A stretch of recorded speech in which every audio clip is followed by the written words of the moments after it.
Tonight on the Kiwi Football Fix, the Phoenix survived 2 reds, 2 penalties and too much garbage officiating against Sydney. The Wayne train is underway at Plymouth Argyle. Maia Jackman's tour of duty after Qatar 2022 is revealed. We lose a legend in Pele, and we talk about which Kiwi stadium gets the Pele treatment. Happy New Year to you and welcome back to the first show of the Kiwi Football Fix in 2023. No matter where you've been around the country over the holiday period, I hope you've been enjoying your football here on Sky Sport. And I'm joined by a couple of legends. Maia Jackman, FIFA legend. Great to see you back, Maia. Great to be back. And Seamus Martin, dressed as though you are her agent. How are you, mate? Yeah, very good. Yeah. Very good. Pulled this one out over the Christmas holidays and figured it was appropriate having a FIFA legend that I'd pull this one from the archives, 2006 vintage. Let's talk about it, the football fashion for the first time in 2023. How did you come to own this magnificent pinstripe jacket that has a FIFA badge? 2006 World Cup in Germany. I was a FIFA media officer in the Hanover and Frankfurt stadiums. Got 3 of these actually in the cupboard and a casual suit. But like Fred de Jong, on the casual one, I actually unpicked the FIFA logo. Are you allowed to do that? I feel like that's I've outed myself now, yeah. so hopefully in Zurich this doesn't get through. But I desecrated a FIFA suit. I think the time difference is you're safe. I should be safe. Are we still doing pinstripes in 2023? I don't know if we are. I think everything's cyclic, and it's coming back. It could come back in fashion if you hold on to it long enough. It's a classic 3-button, but I thought I'd lift my game for 2023. Maia, your shirt? Mine's my own. I thought being a World Cup year, I'd bring out my 2007 World Cup away kit, and this was extremely special because it's the first time we got a fitted shirt that fit us. Wow. So, looks great. Still fits immaculately. Yeah, we never wore it, although it looks like we probably did, but we're always in the white kit. But yeah, we often got really big shirts like yourself. Yeah, that is a large number there, Goran. Segue to you. Yeah, speaking of poorly fitting shirts, I'm currently, it's almost like a tent. It's the former all-white Alan Pearce. He used to play for Lincoln City, currently 16th in Tier 3 of English football, same division as Ben Wane's Plymouth Argyle. Pearce, he played for Lincoln City some 20 years ago, and so I suppose it dates it, doesn't it? You know, like it was all about loose fitting equipment until probably 2007, 2008, wasn't it? You do have an extremely small neck. It's really tight around here, but very baggy elsewhere. I like it. Again, cyclic, that might come back into fashion, that sort of baggy style, 3/4 sleeve, tight neck. I don't think so, Seamus. So you can't whip it off and celebrate. So no yellow cards for anybody for celebrating too much. Hey, let's get into it. Onside, offside with football to start the new year. Seamus, kick it off, mate. Offside. I was hoping for a new All Whites coach by Christmas. I must have been bad to Santa because that person wasn't under my tree on the 25th of... You were expecting Des Buckingham just to be laid out underneath your Christmas tree. I wouldn't be the only one gauging by how popular he is in India, but no, Des has signed a 2-year extension with the City Football Group. He'll be staying in Mumbai, so the hunt continues. But this is what happens, right? Around Christmas, people get busy. For example, I haven't given my Christmas present to my best friend because, you just get busy. So maybe that's New Zealand football's defence. You haven't given your present to your wife yet? No, my best mate from school days. Yeah. Is she not your best mate? Well, she's my best... No, Look, anyway, carry on. Anything else you want to say about Des Buckingham not getting the gig? I mean, I hope that wasn't the case because, football doesn't stop for the New Zealand holidays, and if, City Football Group, one of the largest footballing organisations, saw some value in Des and re-signed him, then maybe we've let a good one go, but who knows? We all see value in Des. very, very good, Maia. Actually, that takes me back to another situation in a past life, which I won't go into. But we'll see what 2023 brings in terms of a new coach. The rumour mill goes crazy as it does over the summer holidays, so there's some big names touted. But we'll wait with bated breath until that announcement's made. Maia, as for you, onside, offside? Offside. Sad to see Abby Erceg's actually retired in a World Cup year where we desperately probably need her to step up and be one of the leaders. Probably one of the best players we've had, or the best player we've had for the football Ferns. So yeah, really, really gutted that something couldn't have been done to get her out of. Well, she wasn't actually in retirement. She just refused to play for Haraf back in the day. She didn't actually retire. So she wasn't in retirement, but now she is. Well, help us understand, because as a fan, you go, Abby Erceg's one of our greatest. You've got a World Cup in New Zealand. Surely you play in it. Help us comprehend the decision process. Yeah, well, she's always been one that beats to her own drum, I guess, if that's what you say, and she'll say to you that a home World Cup is no different to wherever in the world for her. A 5th World Cup is no different to the 4th World Cup. First World Cup's cool, exciting, want to leave a legacy. Her idea of legacy is, I want to be winning games. I want to be we should be in the top 10 by now. We just haven't had the resources put into us. I'm enjoying playing my football in North Carolina, where I'm learning, where I'm becoming a better player still. Like lots of stuff. But I think things weren't handled well a long time ago.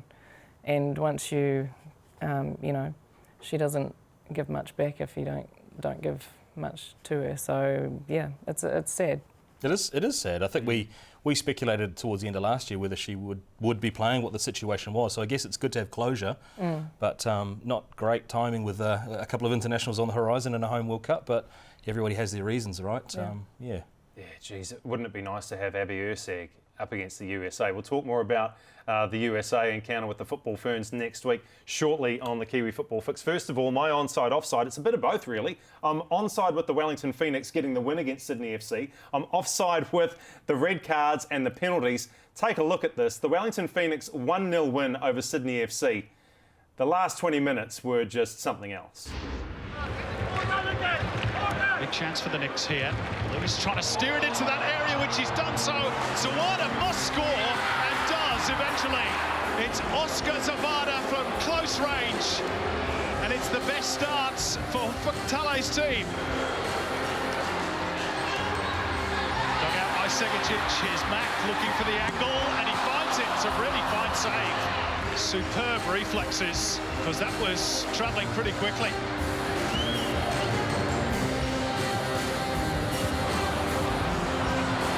Bozidar Kraev bearing down on goal. This for two. Redmayne gets a strong arm to it. And Wellington will perhaps feel that they should be 2 goals clear here. Deeper helped on by Lafondra. 1-1. Oh, is it? Flags up. There are the lines.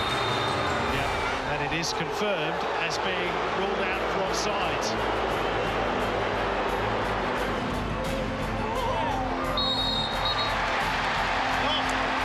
Is it worthy of a second yellow?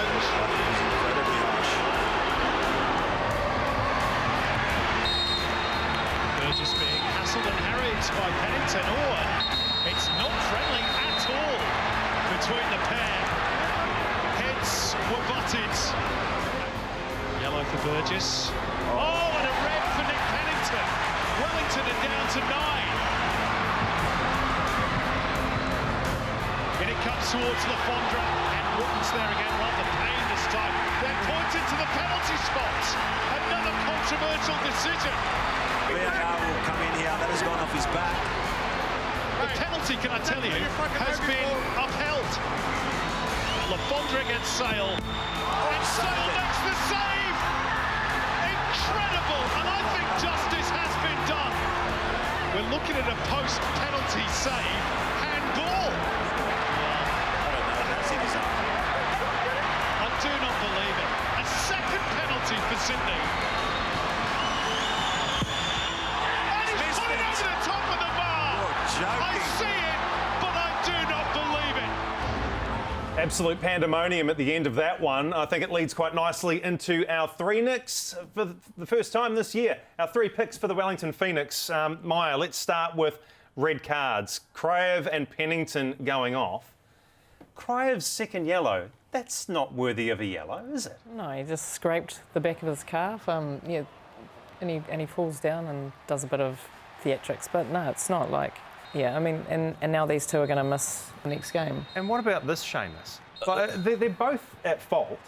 Totally. So how is one worse than the other? I mean, the analysis after the match was talking about the hands to the throat from Pennington. That's the only thing that you can possibly say is... Isn't he trying to get him away? Because Burgess is leading. He's leading with the head. Yeah, look, we can rip over the scraps. I think whatever treatment happens in that situation is equal treatment dished out. I don't know what's going through the referee's mind. I always sit on the side of diplomacy around defending match officials, having worked for various organisations. But you can't do it today, can you? The last 20 minutes of that match, I thought this has to be a stitch-up. There was just so much that went awry. Not only did you have those two, then you had the penalties as well, right? Which I think is the second talking topic. Let's do it. Second talking point of the three, Nix. It's the penalties. And look, the first one shouldn't have been given because it's just a ball cannoned into the broad of Tim Payne's back.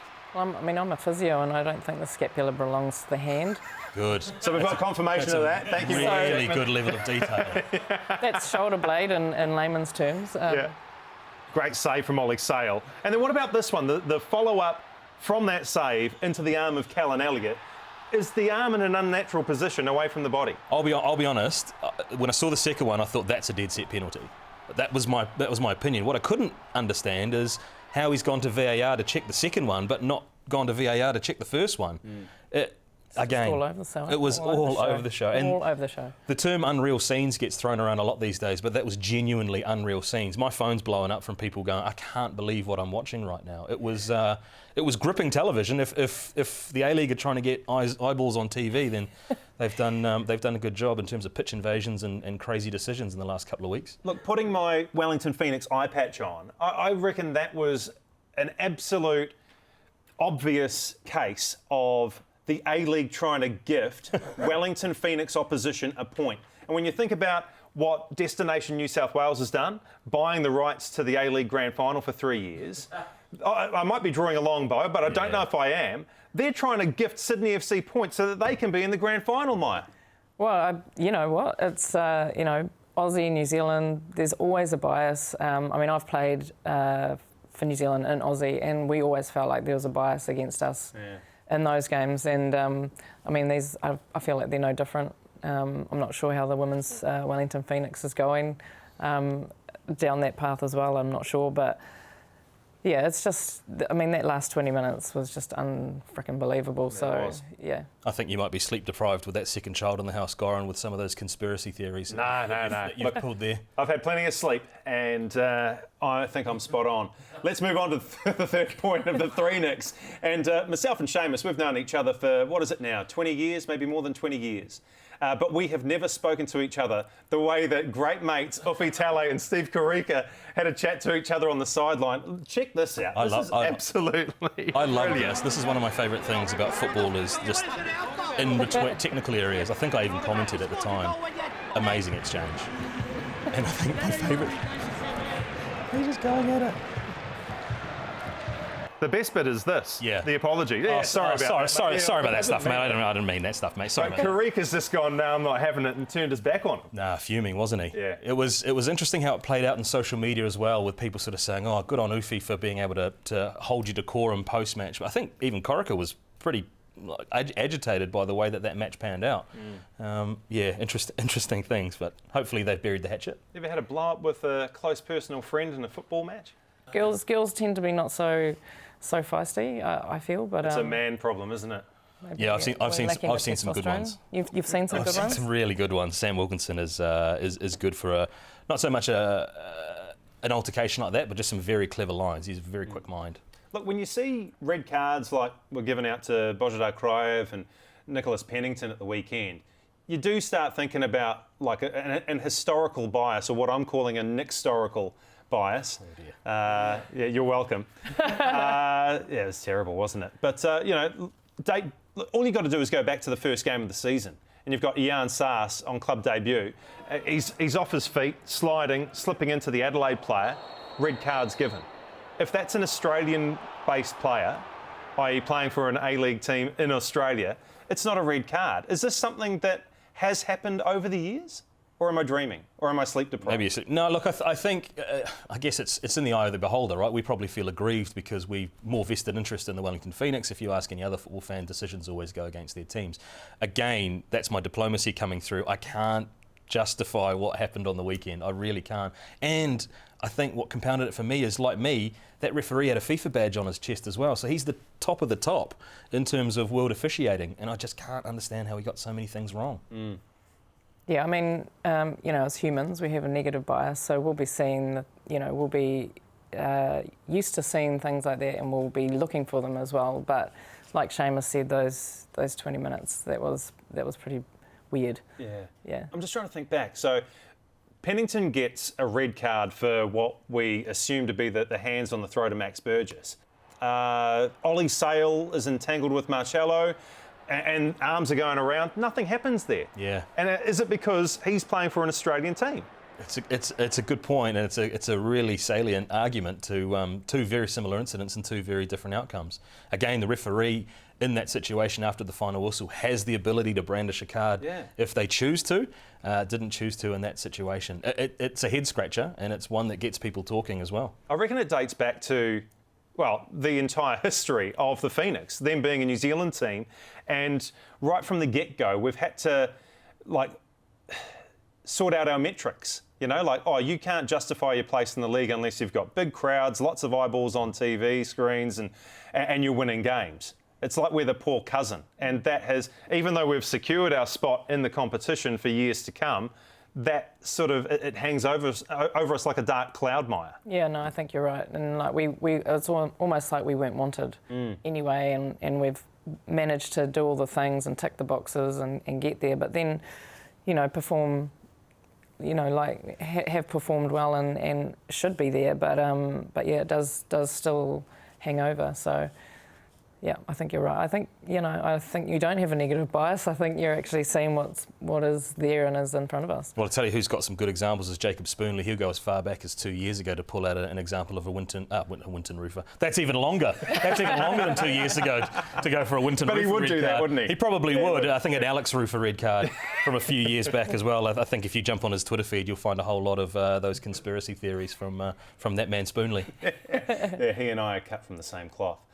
Speaking of Wellington Phoenix players who would have been putting up with conspiracy theories and poor treatment, the NIXtorical bias, I think we were able to bring in the most capped Wellington Phoenix player of all time right now, Andrew Durante. More than a decade of appearances for Wellington Phoenix. I can't think of a better person to get on. I've been raving about conspiracy theories around the A-League and the Wellington Phoenix. You were there at the coalface. Is there a NIXtorical bias against the black and yellow? Yeah.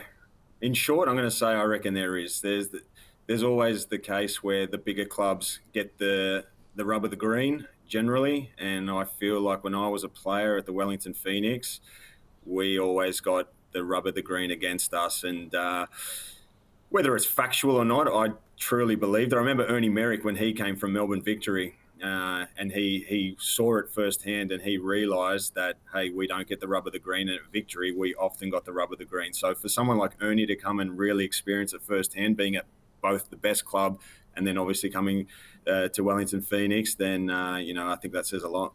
Well, you've just absolutely blown my diplomacy that I was towing the line of. Get rid of it, Seamus. Out the window, Dura. Yeah, well, it's hard to argue sometimes. I mean, as a player, I was always fired up, and I would always think conspiracy theories. And look, when we talk about the game, I guess on the weekend, they got some really tough calls against them. It just looked, and without speaking out of line, it looked like they wanted Sydney to win. But whether that was the case or not, obviously, you can't confirm that, but it just oozed off. Dura, I think we can confirm it, mate. I think we can confirm it. They definitely wanted Sydney FC to win that game.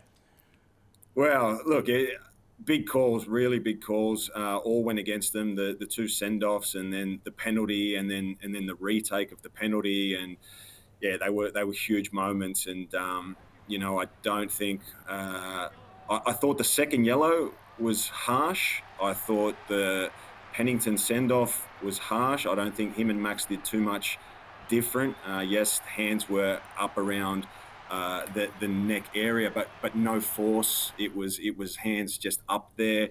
I think whatever Max got, then Pennington should have got, to be honest. And then the handball. The angles we saw commentating the game, we didn't see it was clear that it hit Payne anywhere on the hand. It looked more on the back, and they were the angles that we saw. I believe there's some other angles that have come out that we weren't privy to that maybe show it has gone more towards the back part of the arm, but during the call we weren't able to see any of that.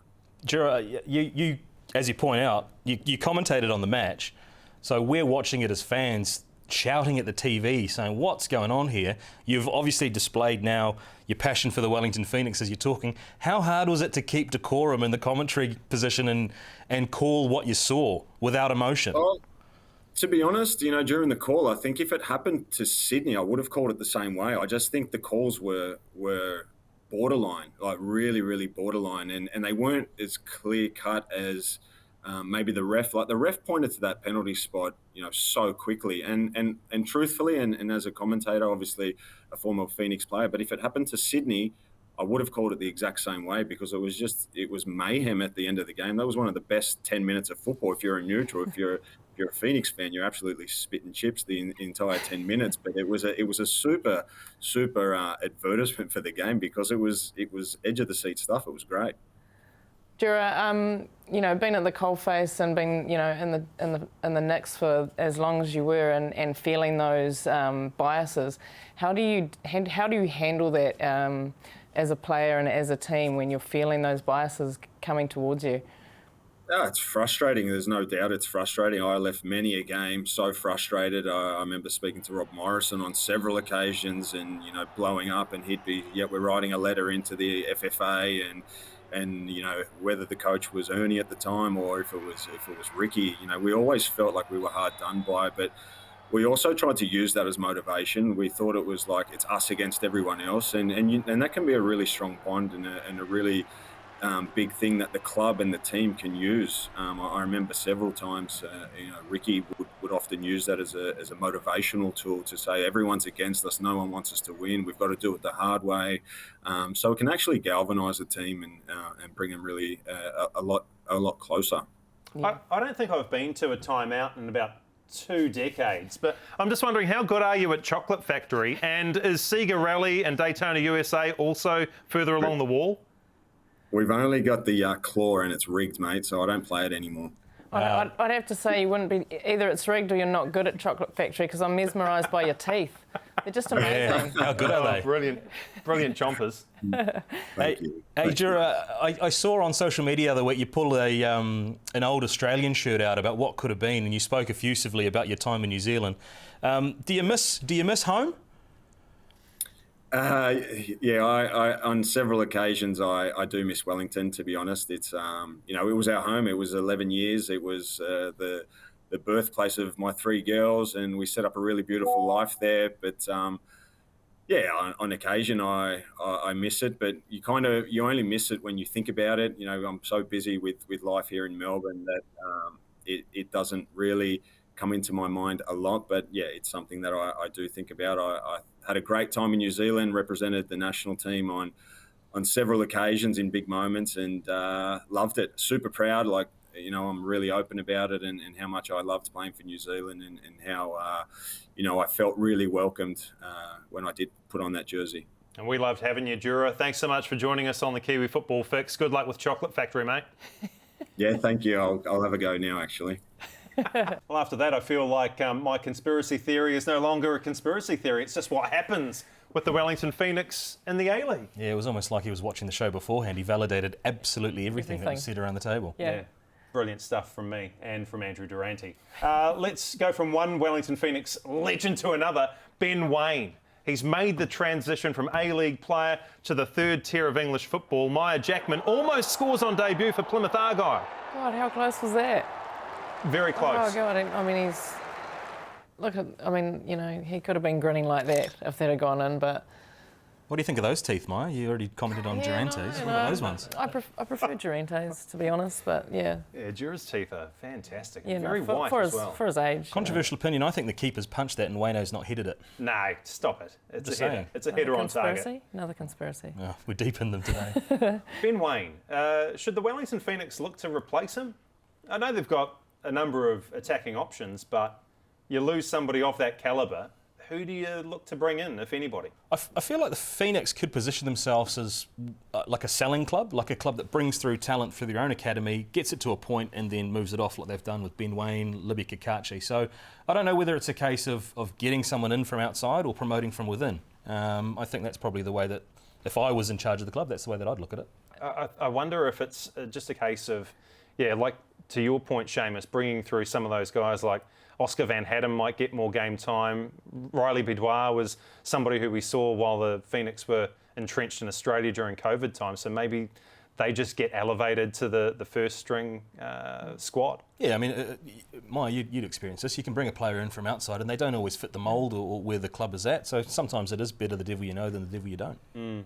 Yeah, I mean, you bring, you can bring a big named person in and they you've got a culture, you've got a set culture, you know how the team runs, and they're not always going to bolt in like you'd like them to and not work for you as a team. So, yeah, good point. Plus, it sends a great message to the academy kids that if you work hard, you stick at it, you'll get an opportunity. On the subject of the Wellington Phoenix Academy, somebody who came through those ranks, Mickey Robertson, she scored her first Wellington Phoenix goal. Here it is. Corner comes in, bit of aerial ping pong, bit of table tennis if you like, thunders it in from long range, and she does that because she's like 5'0", nothing. So yeah, that is long range for Mickey Robertson. But what a way to celebrate. She comes in to the Sky Sport position with myself, Jacob Spoonley. She doesn't look that short there, does she? Ooh. This is why. And there are some people who are saying that we've stitched her up, putting her on a box like that, but I think it's worse. I think it's a pedestal.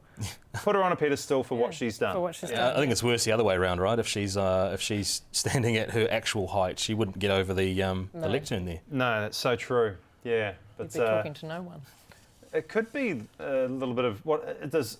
OSH still exist, occupational safety and health? It does. It's a bit of an OSH issue from my perspective. Wearing those cleats on a slippery surface, it could have gone tits up. Yeah. Yeah. If you were the if you were the physio of that team, would you be encouraging players maybe to stand on a box like that, or take the boots off just so you're steadier on your ankles? I mean, taking the boots off takes another, level of height away, so you might encourage it a little bit. But I don't think the physio would have been informed at this time. Yeah, so media peeps get in the way of those decisions. Yeah. I've heard of box-to-box players. You know where this is going, right?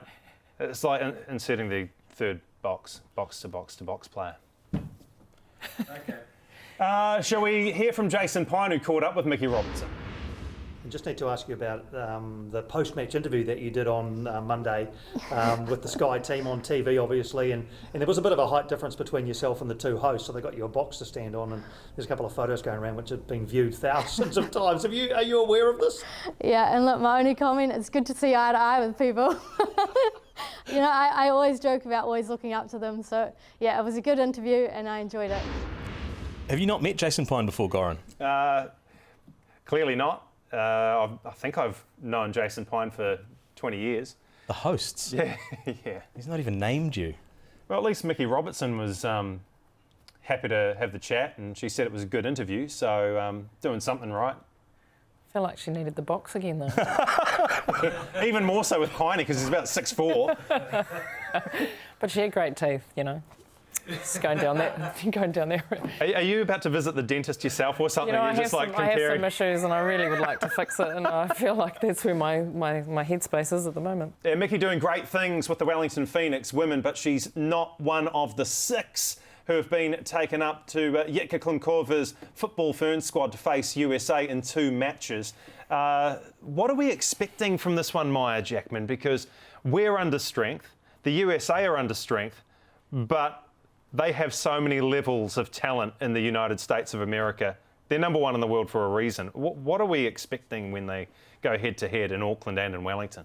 It's not a FIFA window, so we can't call on our big names to come in, or a lot of them.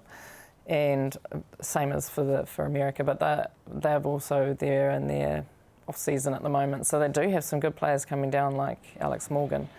To name one of many, probably, because they do have this depth in their squad that they can just call on should they not have their their best players coming in. But I mean, we're missing so many, you know, players, regular players, and it's going to be we're missing a backline for a start. So we're asking some players to come in and play international football against the #1 team in the world, and they've never played international football. And I mean, whether they'll get on or not, I'm not sure, but it's still a lot to ask for these, you know, less capped players to come in and play #1. And I'm not sure if it's the right decision to have been made, but the US resources that they have, that we'll just go down to New Zealand and we'll just play in the 2 stadiums that we'll be playing at because we can, and so why not them come down and do that? Yeah, it's an interesting point. Like, the US will spare no expense in terms of preparation for this World Cup. It's Jurassic Park for them, isn't it? Yeah. Spared no expense. Yeah.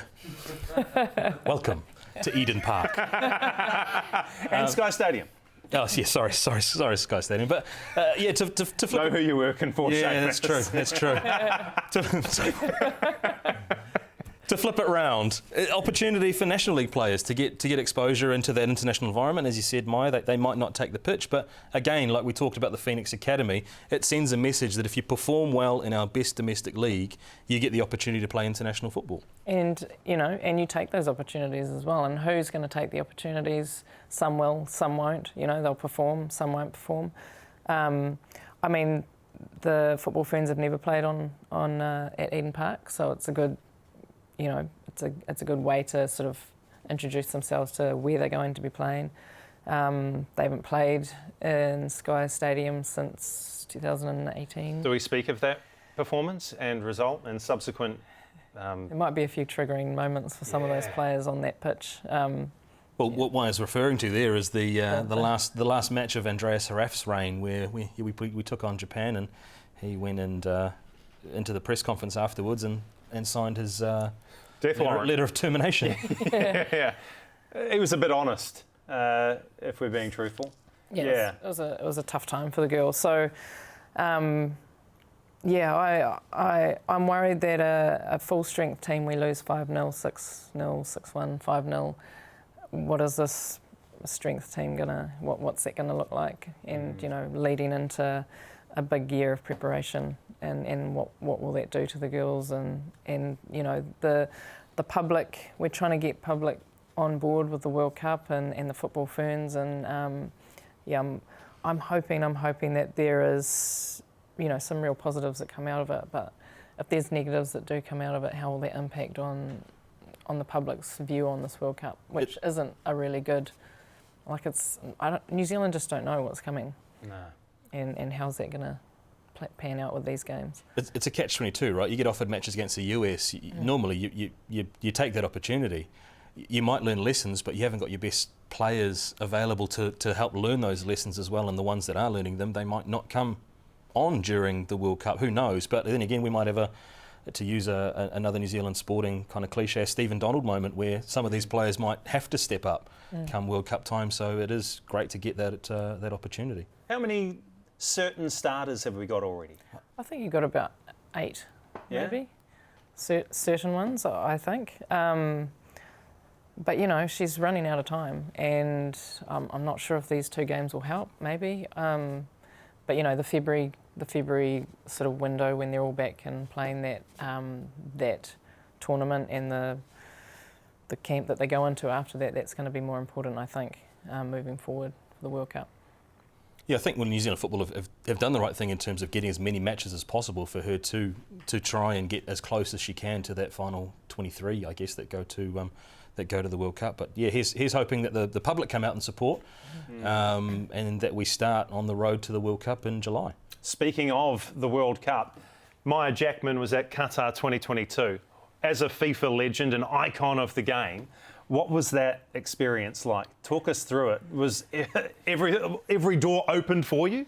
Yeah, pretty much, except the toilet door you have to open yourself. But I mean, the backgrounds that you're seeing is just, I mean, this tournament that they put on for us, 7.5 million US. What? For the Legends tournament? For the Legends tournament. So there was no expense. It's a Jurassic Park moment. It is a Jurassic Park moment, and it was unbelievable. I mean, we, myself, Ryan, Ivan, one of the Aussie girls, we were just wandering around going, where are we? Like, where are we? Like, things were just next level expense, you know. The money they have over there is crazy. Not everything worked all the time, though, in our Such hotel as? room. So, I mean, my TV was on, welcome Maia Jackman, couldn't get it off. Couldn't get the TV off, couldn't turn my lights on. Ryan's toilet seat was going up and down all night. Ivan's lights were coming on and off every time he rolled over in bed. It was just, and you couldn't get it off 17 degrees on your aircon, so you're shivering in the desert. But other than that, like, they did a really great job of putting on a really great World Cup and playing in the Legends tournament. That was just unbelievable. Like, you're playing with and against some of the best players in the world, and Indulge us with some names, Maia. Come on. Indulge us with Who some was names. there? oh, I mean, there was Ronaldinho, Ronaldo, a bigger Ronaldo, The weighty one. the weighty one, yeah. But they've had their teeth fixed. That's awesome. Yeah, we're back. Well, that's the first thing I noticed. We're back again. I do the rest of the show like that as well. I'm really self-conscious of I've what's got a going real on in teeth. my I've got a group. real teeth thing going. I didn't even realise it was. Yeah, It's a Michael Boxall thing to do, isn't it? He sort of hides his teeth like that when he talks. I mean, Qatar, Totti, you can go on and on. There was 80 of us. You dropped a few behind the seat there. For Oh, your have names. I? Should I dust-busted them up? Yeah. Renee Get the Higuita. Dyson out. Tell, like, you get all those names together in a tournament. Are the competitive juices still there? Are people still... Unbelievable. I think I was saying before that there were more injuries in our little FIFA 2-day tournament than the entire World Cup put together. So you had 6 people in hospital. What? Oh, One guy completely knee reconstruction, full knee You're reconstruction. joking. Christine Lilly, 354 games for the US, most capped player, man or woman. Never been injured in 354 games. Completely snaps their little finger in this massive cast, can't play for the rest of it. man. So the competitive juices were flowing, and just watching some of these, because when you're not playing, you're up watching. And man, the talent that's out there, even though they're 54 in their 50s and whatnot, you can see what kind of a player they must have been. Yeah, it was really cool. With the money that's flying around, the character who snapped their knee, does Qatar pay for that as well? Like the So surgery and the recovery? Yeah, I mean, Christine Lilly had the best hand surgeon in the world there, so if she needed surgery, she was going to get it done there, not in the States. What so. you needed to do is wear a ball to the face, and then they And would get my have had the teeth best fixed. dental surgeon. Yeah, I do. I'm sure I didn't think about that. got a foot to the face, diving header. I did do a diving header, maybe, yeah. Yeah, I saw some big raps on you on your performance. I think Ryan or Ivan shouted you out on how you could still play. Yeah, I mean, I was thinking I should go for the football Ferns maybe, and Add to those 50 caps. 51, go for the 51, yeah. Yeah, why not? Maybe. No Abby Erceg, but hey. But hey, represent We've got Maia this Jackman. generation. So you've gone from what we'll call the penthouse, Yeah. no expense spared, and then there's the journey back home. The journey back home, yeah. Is it the penthouse to the outhouse? Pretty much, yeah. So I went Qatar, Kathmandu, Malaysia, New Zealand. So I had a family holiday in Malaysia that was already planned. I had to do a little bit of jigging to get to Qatar and to get back to Malaysia, and I get stuck in Nepal. Good place to get stuck? Not really, no. Yeah, there's. I was stuck there for about 13 hours. Managed to pick up a super flu. You're going to say you managed to pick up a big fleecy jacket from Kathmandu. Yeah, not that Kathmandu. terrible. That one's It's much terrible. cleaner. Yeah, this much show cleaner. is just, it's deteriorating, isn't it? Leaf out of your book, sorry. Yeah, there you go. Have another. Yeah, and then I missed my flight coming in from Qatar, so I had to get another one. They put me on a flight, which they gave me the name of the airline, and I couldn't see it on the departure thing, so I Googled it, and it comes up deaths and crashes first. And I'm like, oh my God. So I ring my partner. No. I'm like, if I don't make it, like, it's been real. Look after my daughter. It's been a good time. But yeah, so I picked up Superflu, managed to get on this new flight. It was actually all right. It was pretty good. At this point, I'm dying. And I get to my family in Malaysia, and I'm knackered, and then just start having the horrendous flu, then pass it on to my partner, and then she has the worst holiday of her life, and she ends up in hospital here in New Zealand, and I couldn't get back to New Zealand because they cancelled my entire flight because I didn't go with my family in the first place. So I had to pay an extra $3,000 Oh my goodness. to get home from Malaysia, which was more than the entire round flight for two of us. So the trip to Qatar was very expensive. But, you know, no regrets. Your per diems would have covered that flight, though. Per diems? Yeah, there was no appearance fees, nothing like that. Oh, but, wow. Too much money spent on the bloody stadium and the rest of it, yeah. Yeah, but no, honestly, it was it was a once in a lifetime opportunity up in Qatar, not so much in Kathmandu. Yeah. I won't, you know, seen Mount Everest, definitely wasn't worth it. Out of the window, tiny.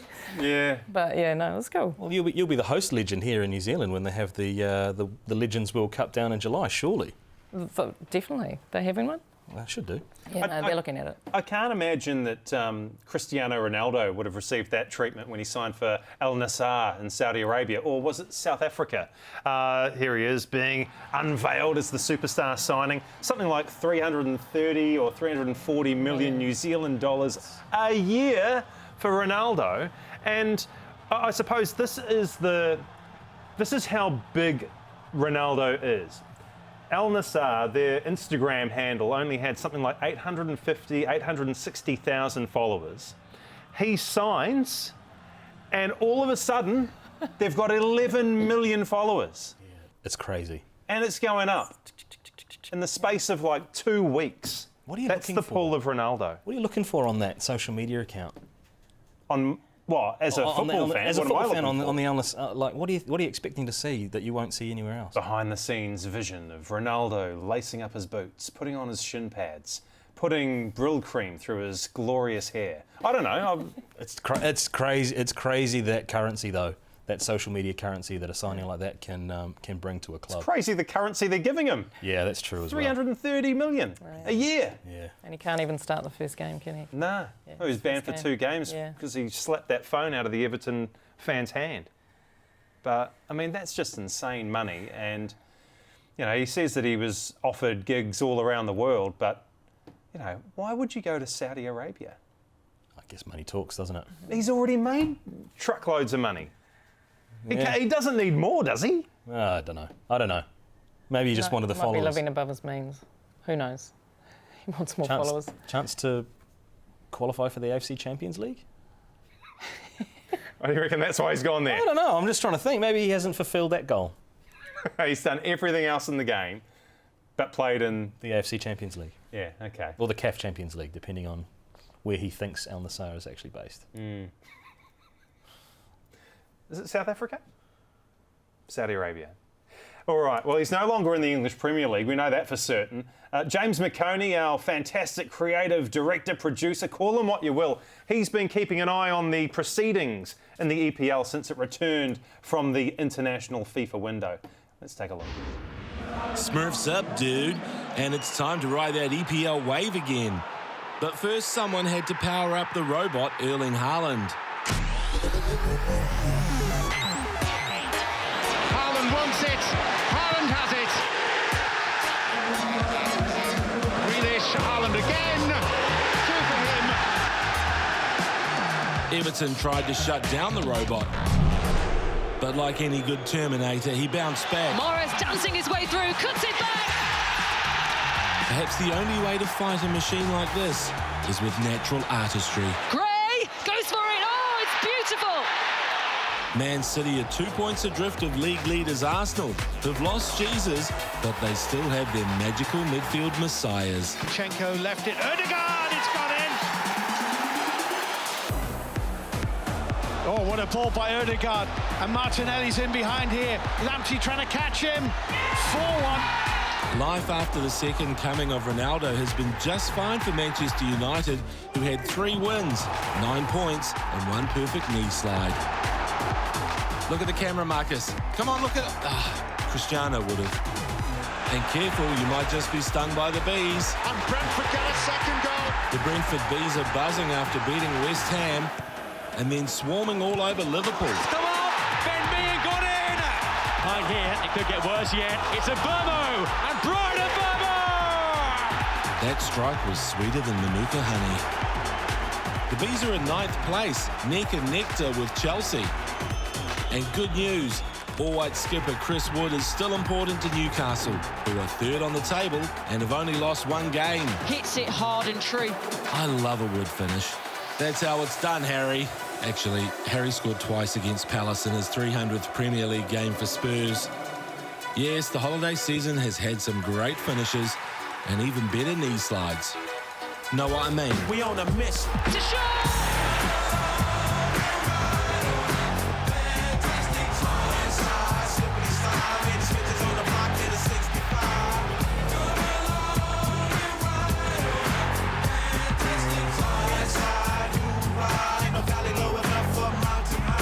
Oh, I'm sick of the rain too, Frankie. James McConey, Kiwi Football Fix. I'm not the most flexible of individuals, but those knee slides, far out. Wouldn't catch me doing that. Yeah, I always get concerned that there might be an injury. Knee slides and backflips are the two that really give me the... Ooh. Well, I mean, out of the two, the knee slide is much safer. Yeah, have you tried either? Not for a while. Physio and body says no. Yeah. No, I've done the belly slide. Oh, yeah. Maybe 30 years injuries, ago on a tramp. No. Me and backflips didn't really work. Or knee slides. No. Did you ever celebrate with a knee slide? Well, I went from striker to defender, and when I was the striker, we weren't scoring much. No, okay. So no knee slides. No knee slides. No, No backflips. I knew my strengths and my weaknesses. no knee slides, slee nides. Yeah. None of those either. No. Yeah. The English Premier League, yes, it's back, but some of these players, I don't know, are they still in holiday mode? Have they had too much Christmas pudding? David De Gea with one of the worst bits of goalkeeping upon the return in the FA Cup. This one was to square things up with Everton. It's like he forgot he had hands. Yeah, you've got hands. Use them, man. Oh, yeah, my hands. Oh, yeah. Oh, my goodness, that's Just disgraceful. fell on his hand. Not to be outdone, Alisson Becker, blind spot, just so happens to be that Wolves player. Passes it straight to him. Yeah. What do you think he's saying there? He's trying to blame somebody else. What are you doing? Well, it's on you. I'm not sure if that's the worst bit of goalkeeping we've ever seen. Jacob Spoonley back in the day, I don't know if you've seen this clip, you may have seen it once or twice or 5 times, wearing David De Gea yellow, flying out of the box. I mean, who did it worse, De Gea or Spoonley? Gets better every time, doesn't it? Yeah.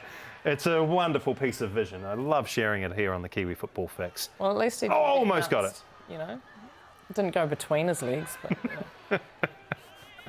Reminds me of up in Qatar, I had to play on Infantino's team, and he got absolutely nuts and did the old giraffe knees together and scored a goal on him. No one went easy on that guy. One of the rules, you have to pass it to Infantino. Oh yeah, but he didn't do well. Oh, yeah. We ended up losing, I don't know, quite a lot, so they didn't care whoever we were playing. He didn't score any own goals, did he? No, he didn't, no. But nutsed a couple of times, yeah.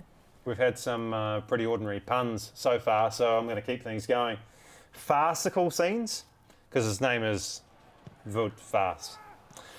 2 own goals. The first one was incredible, Maia. I don't know how you get the ball in that position with this trajectory. Left foot over his own keeper. Yeah. Back stick. And then this one, running back, boof. Like, what are the chances of that? Like the 2? Yeah, the 2. Yeah, 2 in one game. He's like the fourth player to do it. Yeah.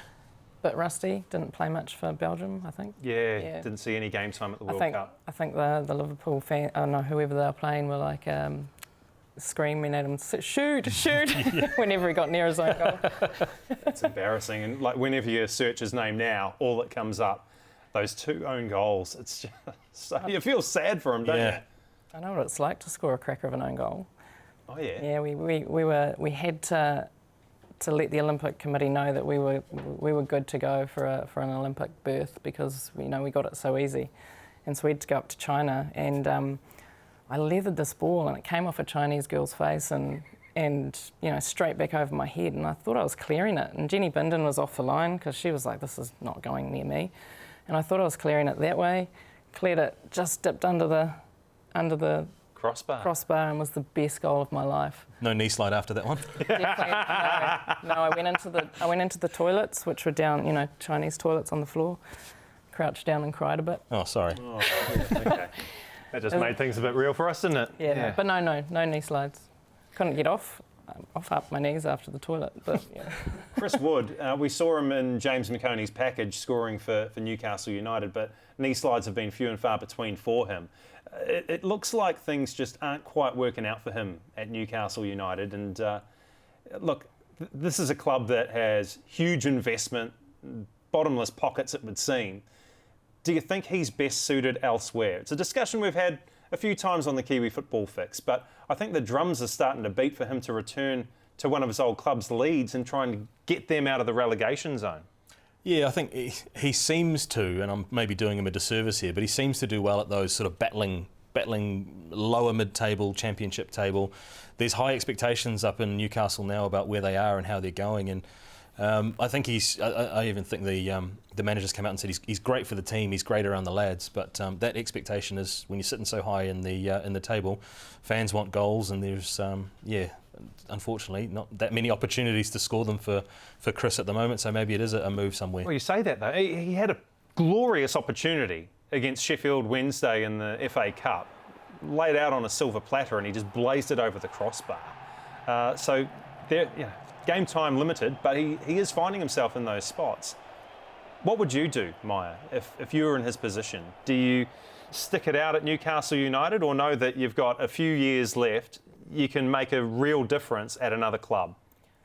Yeah, I think I'd probably go and try and make a difference at another club at the back end of your career maybe, or and just, is he enjoying his football at Newcastle? That's the other thing. Like, if you're not enjoying your time, and yes, it's a great club, and they've got huge expectations, but then are you enjoying, or would you enjoy it more here? I don't know, is it more an enjoyment thing, or is it a prestige thing? So, and people are, if you're missing converting instead of putting it in the back of the net, and those high expectations, and people are starting to, ask the questions of whether he should be there, then maybe you go and play in a place that you really know you can make a difference. Well, he did really well at Leeds in the past, so he's held in high regard there. I'm sure they'll be welcoming with open arms if that opportunity comes. Take us around the world for Kiwis, Seamus. What are New Zealanders doing on the global scene? Well, I saw a few here back home in New Zealand in their winter break, which has been great. But it's great to see Ryan Thomas back on the pitch in the Netherlands at Pik Zwolle. Finally. Sarpreet Singh will be gearing up in Germany as well after his administration bungle at the start of the year. He'll be free to play. Now that we're there as well, and Libby Kakache getting opportunities in the Serie A. So, a lot of the all-white side of the game up in Europe getting underway. But you've got news maybe of a comeback of a football Fern? Yeah, it's super stoked to see that Ria Percival is kicking a ball around now. So she 8 months, I think, post ACL rupture and post surgery. So to see her back kicking a ball, running. It's looking really good for the World Cup, and hopefully we'll have her back on board for July for 2023. And before I forget, actually, good luck to the New Zealand under-17 team. They get the OFC Championship underway this week. I think a group featuring American Samoa and New Caledonia. So the top two teams from that competition qualify forward to the under-17 World Cup in Brazil. So good luck to Marty Bullock and to Maddie de Hotman, Melville United, representing in that squad as well. And huge congratulations to Liv Chance, Vic Essen. Huge wins in the Scottish Cup. Liv Chance, her Celtic, a 9-0 win over Falkirk, and then Vic Essen keeps a clean sheet in an 11-0 win against Stirling University. So New Zealanders doing all sorts of good things all over planet Earth. We lost an absolute legend over the Christmas break. The original instigator of creativity, Pele. He did it first, didn't he, Maia? You look at all the players that pull off tricks all over the world, but he did them first. He was just sensational. Yeah, I mean, what they say is before Pele, football was just a sport, but he brought that entertainment factor. He was the first one to do it, and he also put the black people on the world map, and Brazil and the poor. So he did a lot by playing the way that he played, and yeah, he's definitely the best. no doubt in my mind. I remember watching him when I was little and just wanting to be Pele. Yeah.